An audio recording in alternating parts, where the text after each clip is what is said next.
Chamatkar Sandhu reporting for MMAJunkie.com and USA Today here in San Jose, California for WrestleMania weekend, being joined by Dave Meltzer of the Wrestling Observer Newsletter.com and also MMAfighting.com. Dave, big news story this week in the world of professional wrestling where Brock Lesnar has re-signed with the WWE. Give me your initial reaction to when you first heard that news. I mean, I knew it was coming, and I didn't know which way he was going to go. I expected him to go to pro wrestling because it made the most sense to me. Because and the only reason is the age factor. Right. If he was 4 years younger, I would have expected him to go the other direction. But I watched. I mean, the thing that really hit me, and I don't know that this even played into his decision, but was when I watched Josh Koscheck and Mark Munoz, who were his contemporaries as amateur wrestlers, and their most recent fights in UFC. And when I watched that, I was like, you know what? At 37, 38 years old, it's probably better to be doing pro wrestling because this is a guy who can make big money in either. So it's not like it was a money decision. He had no bad decision when it comes to financial. Sometimes it's like, well, where am I going to make more money? It's like he's making millions no matter where. So it's just a question of which he would want to do. And do I want to still pursue the athletic side? And he obviously did. He didn't do that training camp, but I thought at the end of the day, you don't get punched in the face in professional wrestling the way you do in MMA, and it's at that stage, I think that was the right decision. You know, I was really curious to get your take because you do cover the world of professional wrestling and mixed martial arts from a media standpoint. Who do you think lost or won big here? Did the WWE win bigger, or did the UFC lose worse in terms of this deal? That's an interesting question. I don't think the UFC. I mean, the UFC lost in the sense that, you know, he was a huge pay-per-view draw. I don't know. That's a really hard question. I mean, it's a lot of money. I think Brock Lesnar won big, but I mean, as far as who lost or won more, you know what? I would say UFC lost more. Really? Well, if he could have been. If Brock Lesnar could have been competitive and had like 5-6 more UFC fights against marketable people that people would have wanted to see the fight, then he would have been worth so much money to UFC. Now, if he went in there and let's say he went in with Frank Mir and let's just say he lost quick, then they didn't lose that much then, right? I mean, they were lost one big one. Right. Because with UFC, you don't have to always win every fight, but you've got to be competitive at a certain level, or you know. It's kind of like on the way out, and you're not gonna draw big on the way out. So, yeah, I don't know. I would go with UFC losing more. You know, I thought it was very telling that Brock Lesnar revealed Lorenzo Fertitta called him at the 11th hour to make a last-ditch effort to try and sign him to the UFC. They really wanted him. Yeah. So what did you make of that?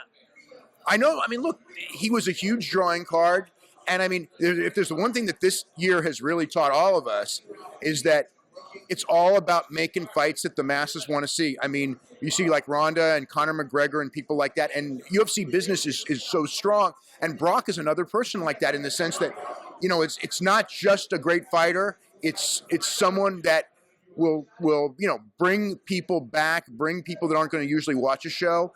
And that's how you really build your business, especially internationally. And also, Brock's coming right off of pro wrestling. The last time he came, Brock had been out of WWE for almost 4 years when he left. This would be coming straight from, and also he was a bigger star in pro wrestling the second time than the first time, and also a bigger star in MMA. So for all the people who go, you know, he wasn't going to draw the second time, at first, his drawing power on that first show would be much bigger than he was the first time. Now, obviously, to set records, he would have to win the championship, and that was going to be awfully difficult.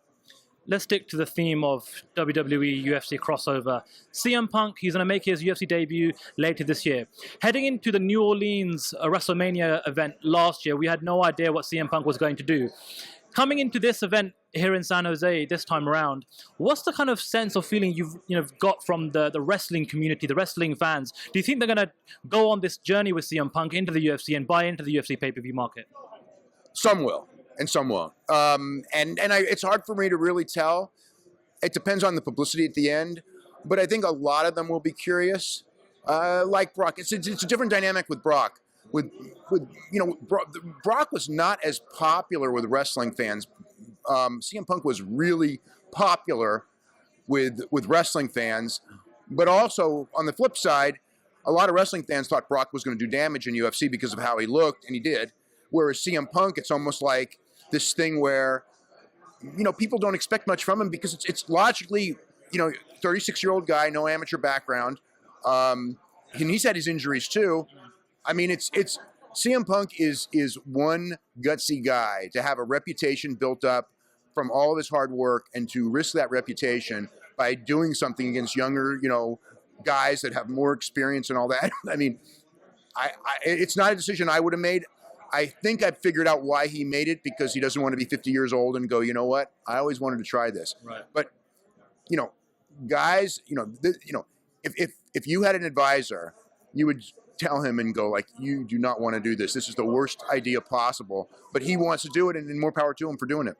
Do you think we're going to see CM Punk back in the world of professional wrestling? Do you think he'll do what Brock did, is have an attempt or have a run in the UFC and then maybe cash in with the WWE in the future?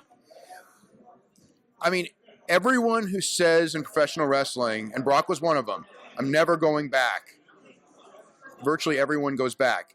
Punk says he's never going back. I've heard him say it lately. I will never go back to WWE.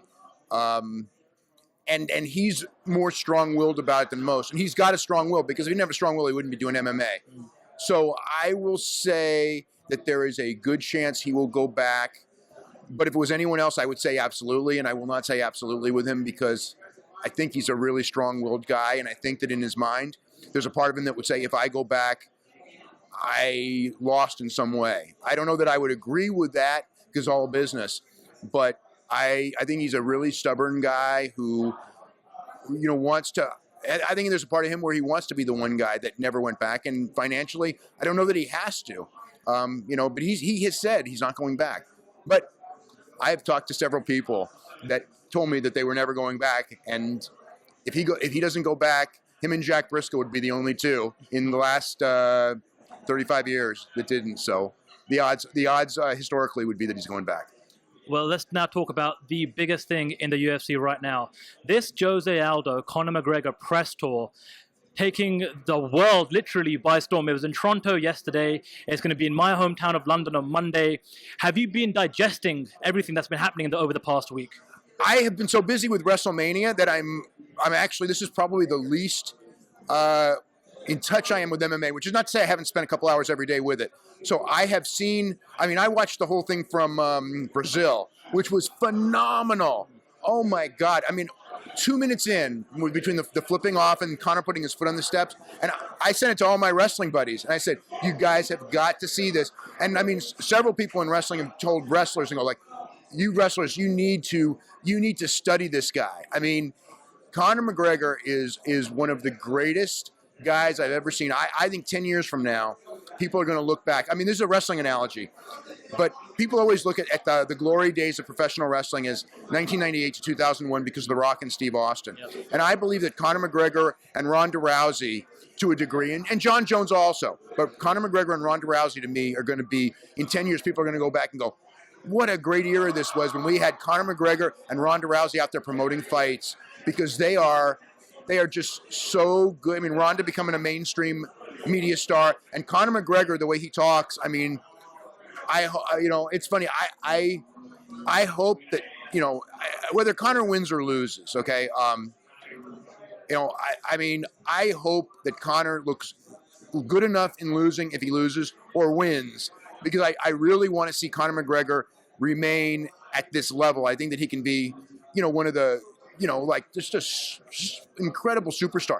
I always, from day one when I saw Conor, the first time, I was so impressed with everything. But when I saw that rating that he drew, and then I saw how quick these tickets are going, and I'm watching this press tour, and it's like, I never thought that a guy against Aldo would ever be like this mega fight. Anyone. I saw Uriah Faber, who was also a very good promoter of a fight against Aldo, and it was a big fight, but nothing like this. And I give UFC a lot of credit for recognizing Conor and fast tracking him, I guess, is the word. I hope Conor can talk. Can fight close to the level he can talk, because it'll be the greatest thing for the sport. Because again, the difference between MMA and wrestling is, in wrestling you can protect that guy, and that guy can be a star for 10 years. In fighting, you got to be able to fight to a pretty good level to be a top 5 guy, because he's going to have to, to draw in UFC in the long run, you got to be, top 3 to 5 in your weight class and have big fights and big opponents. And if he gets waxed, the luster will be off. Well, this thing is breaking records left, right, and center. The Embedded series, broken records on YouTube hits. They're saying that this already sold 7 million in gate receipt at the MGM Grand, which is a US new record for an MMA event. Do you think Conor McGregor is getting under Jose Aldo's skin? Yes, but I also think Jose Aldo is getting under Conor McGregor's skin. When I watch those tapes, I think that it started. I think that these two guys have worked themselves. I think when it started, they were both promoting a fight, and they probably didn't like each other, and there's probably a little bit. But in a sense, like Aldo, he's got to love the guy in one way, and that is that he's never had a fight like this. I mean, he's a great fighter. He's one of the best fighters of our lifetime, but he was just a guy who was a great fighter and nothing else. And now he's in this high-profile fight. So there's a part of him, kind of like with Anderson Silva and Chael Sonnen. Yes. Chael Sonnen made Anderson Silva into a much bigger star. And this guy, and again, Aldo and everyone. Aldo, I think Ricardo Lamas. I think Chad Mendes, if he fights Chad Mendes, they're all going to be bigger stars for having fought with Conor McGregor. But at the same time, when I watch the things each day, I do sense that they're around each other and each one gets under the skin of the other. So I think it's, which makes for an interesting fight, because then a lot of it becomes coolness, because the guy who gets too excited and comes out too fast and gets too mad is probably going to be the one who has the better chance of losing. Dana White said that this has got everything, all the ingredients to break 1 million pay-per-view buys. Do you agree? I've been asked that. I got to say right now, I say no. But, I mean, to me, when it comes to pay-per-view, you never know until the week of the fight. I look at this on paper and I just go, no. 750 maybe not even that much, because here's the thing. I look at John Jones in DC did not break 1 million. And I thought I was never more excited for a fight in years than John Jones in DC. And I am more excited about that fight than this one. So I'm thinking it's not going to, but I just remember also with Nick Diaz and GSP that I knew that Nick Diaz and GSP would do well, but it did much better than I expected. And it was really the last, I would say, 3 days where all of a sudden it just took off.